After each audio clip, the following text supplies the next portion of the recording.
Should I come to Michigan and bring you a smoothie?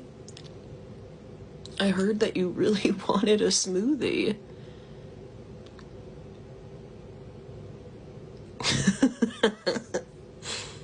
Oh, I'm sorry. You get to talk about serious trauma that was a secret between us, but I don't get to joke about it? Right. You know I would never actually come to Michigan, but if you're gonna fuck with somebody's life like this, Hags, if you're gonna fuck with someone to this point, you better be really fucking careful who you do that to. And you're so lucky that I'm not a crazy person. And ever since I cut you out, my life went back to normal. And nothing scary has happened, and nothing crazy has happened, and I haven't had any major meltdowns. Because you and your little Discord mod group of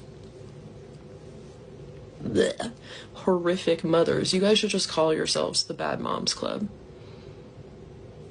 Literally. And I would like to make it a much worse word, but it's TikTok, right? So this is all very PG.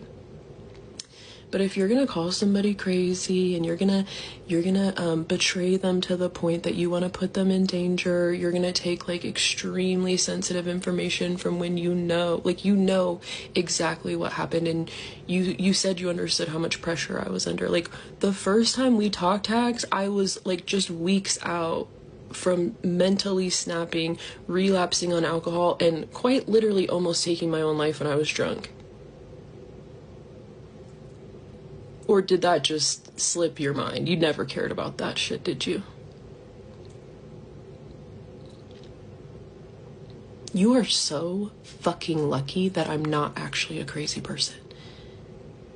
You are so fucking lucky. Ani also completely freed me. I was so right about you guys. I was so right about you, and you guys were actually enabling crazy stuff this whole time. You wanted crazy stuff to happen, whether or not you were conscious of that or not. You caused crazy things. You were not helping. If I had never responded to your DMs, imagine how none of this would have happened. None of it. And yes, Samara and Carrie Ann and all of those people were people who actually committed crimes, but now you guys are literally the same exact people, and you're hanging out with those people. What does that make you? God, I wish I wasn't on TikTok. I want to just absolutely unleash and say so much. But it released me. And I tried to handle things privately, right? Like even, okay, so I tried to cut Hags off over the summer, last summer. I was trying to slowly stop talking to her because Sleuthy, I would talk to Sleuthy like through Hags. And eventually we did kind of message and stuff, but at first I would only talk to Hags. So I completely stopped texting her. I was like, I'm just gonna like soft block these people because they're scary. And I didn't know how you guys would respond. And so I wasn't gonna be like, you guys need to leave me alone. Like, you guys are so weird. Like, this is so dangerous. Like, Jubilee just went to the psych ward because you guys can't stop sending me information and sending me through the roof. What did you think was gonna happen when you're telling me that Jubilee isn't sending her kid to school? I had to call the police. Like, you guys wanted this to happen. And I had every right to. That woman stalked me criminally. It still is just like the creepiest person on earth. And you guys, oh my God. Anyways, I tried to stop talking to them.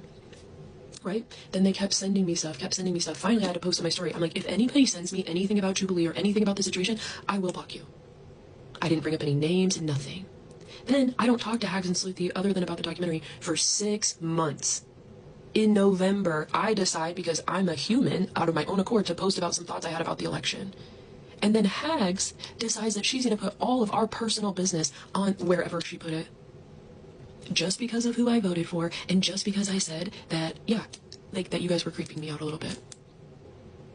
That makes you a bad person. I even messaged you during that time. I was like, hey dude, like, I know we're not going to be friends anymore. Please don't start a creepy group about me. Let's... And you know what you did was so wrong. And then, oh my God, and she pops up on my Instagram. I only went on Instagram the other day to look at some messages from Lonnie. And Hags, oh my God, the Hags cure pops up on people you may know. Oh, because the internet is so messy. But do you know what that means? That means you unblocked me to try to stalk me. That's what that means. Because when I confronted you like a real adult back in November, you just got nasty and immediately went and put all of my personal business on the internet, didn't you? I'm not even sure what all you put out, but I know you put some crazy shit out. And the thing is, like, that karma for me is clean. For you? That's a big debt to pay. When you do someone dirty like that, what I did was horrible, and I feel horrible about it, and you know that, and it's why I didn't pursue things legally, because I said, I literally can't handle this. The pressure is getting to me, and you and Sleuthy would not stop. And Angela was such a big part of that too. She was like, I'm gonna sue Carrie Ann, and Samara's really gonna sue you. And like, I mean, Angela was so unbelievably crazy. How did I meet so many crazy people at once? Well, because only crazy people would be attracted to a situation like this. Like, I was the target of it. I actually had followers. That's why people came after me. And then all of a sudden, all these weird, creepy adults surrounded this situation. And you know I had a couple really serious meltdowns. And you know it makes you evil to post about that. But it's okay. It's okay. I have nothing to hide. But it exposes who you really are. And I needed that. I needed to know that I was so right about you and Lonnie the whole time, because I gaslit myself and I told myself that you guys were good people, and you're not. And it drove me fucking crazy for 18 months or however long we interacted. And even when I tried to end things with you, I did it so respectfully every time. And even yesterday, I messaged her on Instagram, and yes, I was very nasty with her. I have every right to be, but I also said, just to be clear, since I have your attention, I would never hurt you in real life. I have no interest to. And you instantly did that to me. And you know that I'm a nice person, and when people come to me calm, I am very calm, and I am very easy to talk to, and I can work through anything with anybody.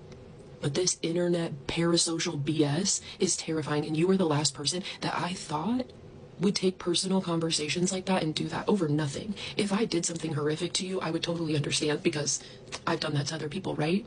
I posted Samara's personal stuff. I'm posting personal stuff now because you guys have done horrific things. I try to handle things privately first. You didn't do that at all. You immediately went to stuff that you knew would hurt me more than anything. And that takes an evil person. That takes a desensitized person. You are so chronically online, and that is why, and you have been for years and years and years and years and years. And you wish you had a bunch of followers, you wish you had a bunch of influence, you wish you were funny, you wish you were deeply intelligent like me, you wish you could make connections like I have with my brain, but you're not me, Hags. Yeah, this video is for educational purposes only. So nice to meet you though, honey.